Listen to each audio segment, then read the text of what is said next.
stick around because we also want to bring in Dr. Arthur Caplan of NYU Langone Health. And Dr. Caplan, it's great to have you on Yahoo Finance. Let's just start with this debate whether or not the CDC should reinstate the mask mandate. Of course, going off of what Ant was just saying, a lot of this has to do with the fact that we're seeing the rise of the Delta variant here in the U.S. What's your position on this? Do you think the mask mandate should be reinstated? Well, the bad news is the Delta variant is highly contagious. The good news is it doesn't seem to be worse in terms of causing death or hospitalization. So it really spreads and moves in unvaccinated parts of the country. I strongly favor a mask mandate for all healthcare institutions.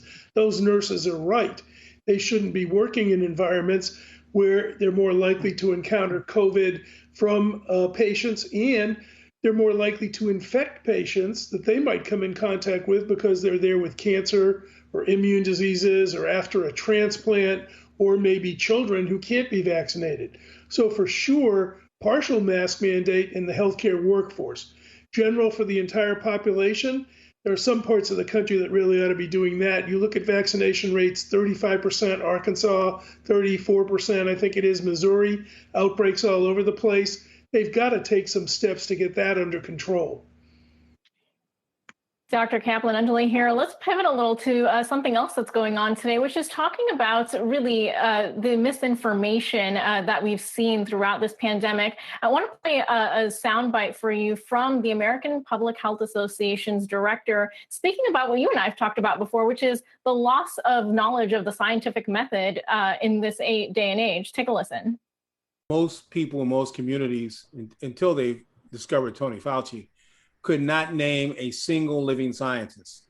And particularly the fact that the scientific method is one where someone has an idea, they test it, they find all the things that don't work. That's good science, but they also find out what does work. Then they publish it, sometimes the good stuff that works, sometimes the stuff that doesn't work. And then that is tested by other people, and that it's an iterative process until we get to what we believe is a preponderance of an understanding, which we then call facts. So going off of that, you know, the steps to get to what we know are facts of the virus. We're still in a learning phase of this virus. And I know that the Surgeon General is well out today with, guidance on that. What are we looking at in terms of, what are your thoughts on really that thought process on just how America has handled the scientific method in the past year? Poorly, very poorly. So social media has overwhelmed the old way of getting information out, which was scientists at a press conference, people issuing press releases, specialized reporters transmitting that information into the mainstream. If people were to be asked today who their scientist experts are, I think they might start talking about Fox News or a celebrity, someone who's prominent in the anti-vax movement, because they see them a lot on social media outside the mainstream media. Science has to do better in terms of getting its voice heard. It's got to have more spokespeople out on the social media side, and we have to call out false information. Most of what I see, say on Fox Opinion, is just wrong. Beating up on vaccines, casting doubt over their safety. It's not accurate, and we've got to say so. And I know that you and I have talked about the anti-vaxxers and that movement and how much it's picked up. You, among other experts like Dr. Peter Hotez, have also been calling this out repeatedly. One of the things specifically that they've captured is the fact that former FDA Commissioner Dr. Scott Gottlieb is on the board of Pfizer and using that as a way to convince people. How does that damage sort of the messaging here? Well, all anti-vaxxers are on the lookout for anything that can compromise the credibility of people who speak for science. Their biggest target is pharma, their second biggest target is biotech, and they're suggesting all the time that they're buying influence to promote vaccines. Look, nothing could be further from the truth. You don't have to buy influence to promote vaccines. You just have to look at the morgue, and you have to look, if you will, in the ICUs, and then see what happens when you vaccinate.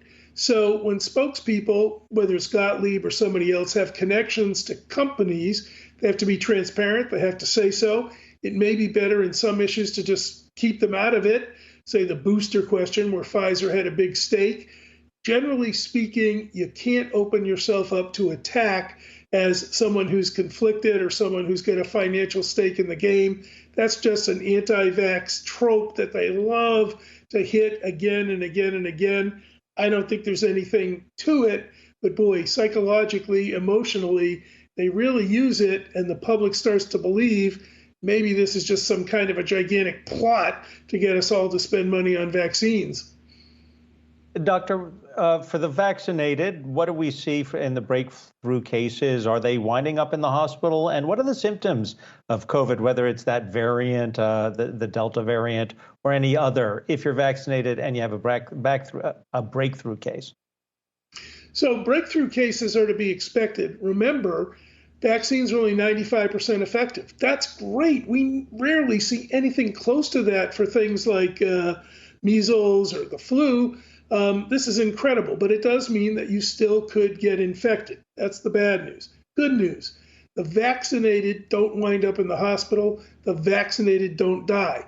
99% of the deaths in the U.S. past couple of weeks, they're unvaccinated people. So it's important to pay attention to where it seems like people who've been vaccinated maybe got sick. They may have weak immune systems. Others who've been vaccinated, unfortunately, the protection didn't stick.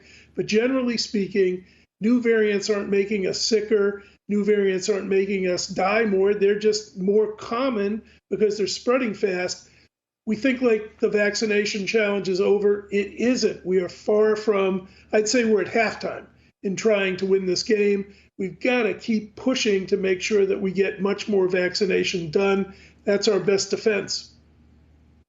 And Dr. Caplan, I know that just focusing on getting the vaccinations done is round one, but round two is already up for discussion. The CDC advisory panel next week looking to discuss boosters for the immunocompromised. We know they're doing that in Israel right now. What are your thoughts on where this might go? I think there is an argument, Ange, by the way, right away, to think about people post-transplant, immune diseases. Maybe they do need that third shot to get a booster. We've had some of that go on at my own institution at NYU with transplant recipients. But I don't think it's a major drain on vaccine resources. We're not ready to say everybody go out there and get a booster. Still not sure how long the vaccine efficacy lasts, so we need more information on that. I'm not panicked about that yet, but it will become a major issue. Here's the trade-off.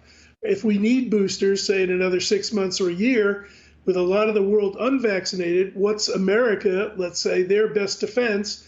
Is it to vaccinate ourselves with boosters to protect against new strains, or finally move big supplies overseas and stop the new strains from originating? It's going to be both a political issue as well as a scientific issue.